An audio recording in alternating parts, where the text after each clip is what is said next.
जरा देख तो सही ये घर जो जल रहा है कहीं तेरा घर तो नहीं। इलेक्शनों में भी अपनों से नुकसान पहुंचता है। आने वाले चुनाव में आपके बंगाल में भी अपनों ही से नुकसान पहुंचेगा, अपने ही डिवाइड होंगे, अपने ही बटेंगे, देखिएगा। और बंगाल में एक साहब आए और घूम के चले गए, पूरा माहौल खराब कर गए और पहले ही भविष्यवाणी कर गए कि बंगाल में 200 सीटें आएंगी हमारी। कितना भरोसा, कितना कॉन्फिडेंस, क्योंकि उनको मालूम है कि चुनाव तो हम जीतते नहीं हैं, वो तो मशीनें जितवाती हैं। कॉन्फिडेंस देखिए उसका। पहले कहा था ना 300 से ज्यादा मेरी एमपी की सीटें आएंगी और 300 से ज्यादा आएंगी। समझ लो वो इशारा कर गए। और बहाना क्या होगा? मुसलमान खुद ही आपस में बटे हुए थे। थोपड़ा इल्जाम हमारी सरों पे आने वाला है, याद रखिएगा। अब तो सुना है कि कोई मौलवी भी बगावत कर रहा है, बहुत बड़ा पीर माना जाता है, वो भी मोर्चा खोले बैठा है, वो भी अपनी पार्टी बनाए बैठा है, वो भी चाहता है कि अब वोट। ये सब एजेंट है, एजेंट। रब्बे काबा की कसम दलाल है, दलाल बिके हुए हैं। और इस बात को मैं काबे के रब की कसम खा के कह रहा हूं, रब्बे काबा की कसम बिके हुए। यहां से उतना नहीं मिल रहा है, वहां से कितना मिल रहा है। अरे जब टीवी के चैनलों पर डिबेट करने वाले मौलवी बिके हुए हैं, कहां जा रहे हैं?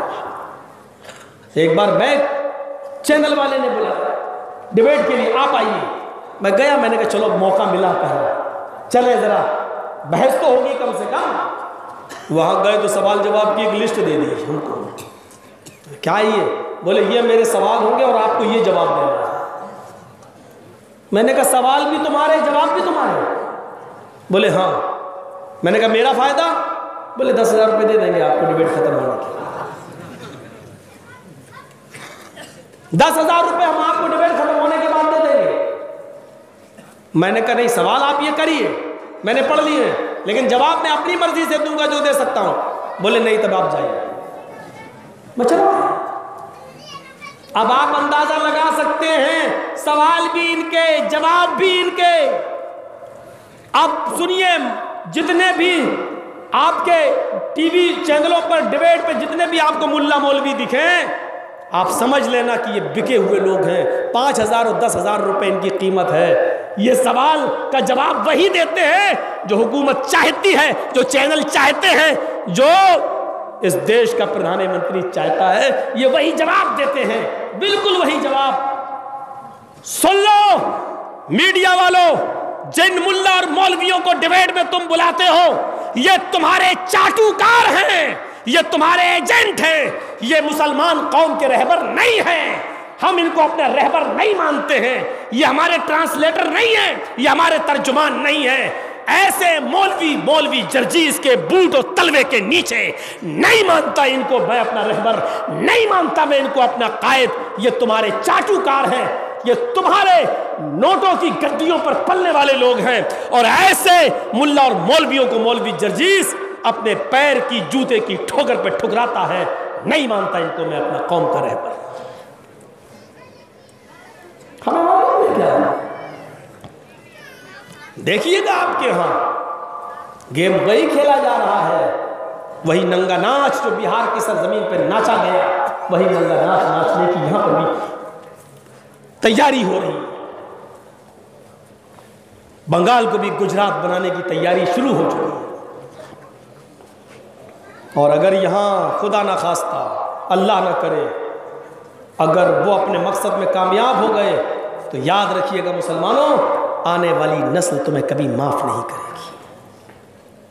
अब इतनी सी चीज को जानते हो, इंडिया टीवी वाला इतनी सी कटिंग करके दिखाएगा, देखो ममता के फेवर में बोला है, ममता इसको पैसे देती है।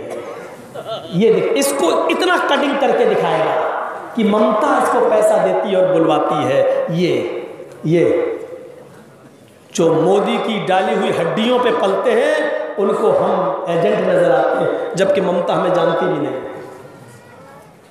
ये हाल है। तो बड़ी गंदी मीडिया होती है। अभी भी किसान 29 आदमी मर गए बेचारे किसान, 29 ठंड की वजह से। लेकिन मीडिया देखिए आप, अभी भी किसानों ही से सवाल हो रहे हैं, साहब इतनी चीजें तुम्हारे लिए कर तो दी हैं, तुम्हें मोदी जी कह रहे हैं माला माल हो जाएगा किसान।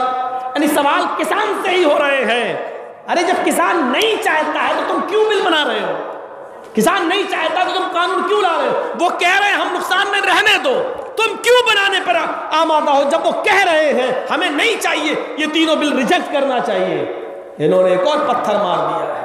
किसानों ने अपना फेसबुक चालू किया, बंद करवा दिया उसको। अरे ये तो लाखों लोग देखेंगे, करोड़ों लोग देखेंगे, बंद करवा दिया उसको। 3 ही घंटे में सारी अकड़ निकल गई। 56 इंच का सीना 26 इंच का रह गया। 3 घंटे में अकड़ निकल गई। अकड़ फौरन किसानों का फेसबुक चैनल बंद करवा दिया।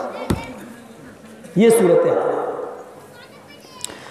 एक मुसलमान मुखबिर ने मुखबिरी कर दी, पुलिस को बता दिया। ये होता है, चंद रुपया मिल जाएगा। रात की तारीकी में उन पुलिस वालों ने उसी घर पे छापा मारा और सईद इब्न जुबैर गिरफ्तार कर लिए गए। पुलिस ने हज्जाज इब्न यूसुफ की पुलिस ने हज्जाज इब्न यूसुफ को गिरफ्तार कर लिया। गिरफ्तार करने के बाद अब उसको हज्जाज ने कहा था जिंदा इसको मेरे सामने लाना और मेरे सामने इनको कत्ल किया जाएगा। ये पुलिस वाले उसको हज्जाज के सामने ले जाना चाहते हैं, लेकिन सफर लंबा है। सईद इब्न जुबैर बहुत दूर मिलते हैं, वहां से कम 3-4 दिन का रास्ता है हज्जाज के पास पहुंचने का। सईद इब्न जुबैर को वहां लेके जाया जा रहा है। रात का अंधेरा होता है। जब पुलिस वाले थोड़ा सा आराम करते हैं कि मैं 1-2 घंटे आराम करूंगा, दूसरे पुलिस वाले जागते हैं। मैं सईद पर नजर रखे हुए हूं। कहीं जब थक जाते हैं तो सईद इब्न जुबैर देखते हैं कि पुलिस वाले आराम करने लगे हैं, तो ये वुजू बनाते हैं और नमाज पढ़ना शुरू कर देते हैं, क्योंकि सईद इब्न जुबैर को मालूम हो चुका अब हज्जाज इब्न यूसुफ हमें कत्ल कर देगा, अब मैं बचूंगा नहीं। ये नमाज पढ़ते हैं, दिन में रोजा रखते हैं, 5 वक्त की नमाज पाबंदी से पढ़ रहे हैं और रात में तहज्जुद की नमाज भी पाबंदी के साथ पढ़ रहे हैं। पुलिस वालों के साथ बहुत अच्छे अखलाक से पेश आ रहे हैं। इन पुलिस वालों को रहम आ गया। 2-3 दिन के बाद इन पुलिस वालों ने सोचा सईद तुम बहुत नेक इंसान हो, और अगर हमने तुमको हज्जाज के हवाले कर दिया, हज्जाज के हवाले कर दिया तो हज्जाज तुम्हें कत्ल करवा देगा, तो तुम्हारे कत्ल के जिम्मेदार हम भी बन जाएंगे। एक नेक आदमी, एक नमाजी आदमी, एक तहज्जुद गुजार आदमी, एक बाअखलाक आदमी, मुझे मेरे वजह से कत्ल कर दिया जाए, अच्छा नहीं लगता। आए सईद एक काम करो, हम नहीं तो तुम्हें पकड़ा है। वो सारे पुलिस वाले आपस में मशवरा करते हैं, हज्जाज को तो मालूम नहीं है कि हमने इसको पकड़ लिया है, तो क्यों ना मैं सईद इब्न जुबैर को छोड़ दूं और इनको भाग जाने दूं, रिहा कर दूं और हज्जाज के पास जाकर कह दूं कि वो हमें मिला ही नहीं है, हमने बहुत ढूंढा, हमें मिला ही नहीं है। सारे पुलिस वालों ने मशवरा करके हज्जाज को सईद इब्न जुबैर को छोड़ दिया। अरे सईद तुम नेक आदमी हो, तुम्हारी आदत मैंने देख ली है, तुम मुजरिम नहीं हो, जाओ मैं तुम्हें छोड़ रहा हूं। देखो ये रात का अंधेरा है, चुपके से तुम इस जंगल से होते हुए निकल जाना, और रात ही रात में अगर बॉर्डर को क्रॉस करने में तुम कामयाब हो गए तो हो जाओगे, और नहीं हो पाए तो पूरी रात किसी जंगल में गुजार देना, और रात में फिर आए तो अंधेरे का फायदा उठाकर रात ही में कहीं जाना और हज्जाज की ममलिकत से, उसकी सल्तनत से बाहर निकल जाना, उसी में तुम्हारी भलाई है। सईद इब्न जुबैर ने कहा पुलिस वालों से शुक्रिया, आपको अल्लाह जज़ाए खैर दे, आपने मुझे छोड़ दिया। सईद इब्न जुबैर ने उनका शुक्रिया अदा किया, सारे पुलिस वालों से मुआनिका किया, गले मिल लिए, हाथ मिला लिया और वो जाने लगे। जब सईद इब्न जुबैर जाने लगे तो 1 किलोमीटर या 2 किलोमीटर ही दूर गए होंगे कि अचानक उनके जहन में एक सवाल आता है, आए सईद, तुम तो जा रहे हो। जिस मुखबिर ने मेरी मुखबिरी करके इन पुलिस वालों को बता दिया कि मैं किसके घर में छुपा हूं, उस मुखबिर को अच्छी तरीके से मालूम है कि मैंने जब बताया है तो पुलिस वालों ने सईद को गिरफ्तार कर लिया है।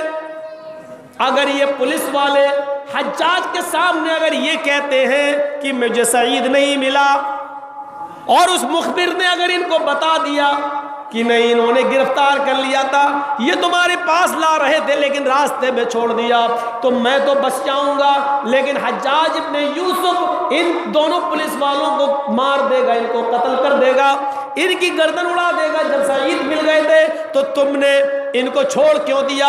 अच्छा तुम भी मिले हुए हो तो वो इनकी गर्दन उड़ा देगा, मैं बच जाऊं और मेरी वजह से इन दो मुसलमान पुलिस वालों की गर्दनें उड़ा दी जाएं। ये तो इस्लाम नहीं सिखाता, ये तो हमें मोहम्मद रसूलुल्लाह ने नहीं सिखाया। सईद इब्न जुबैर 2 किलोमीटर दूर से वापस आते हैं और आने के बाद अपने आप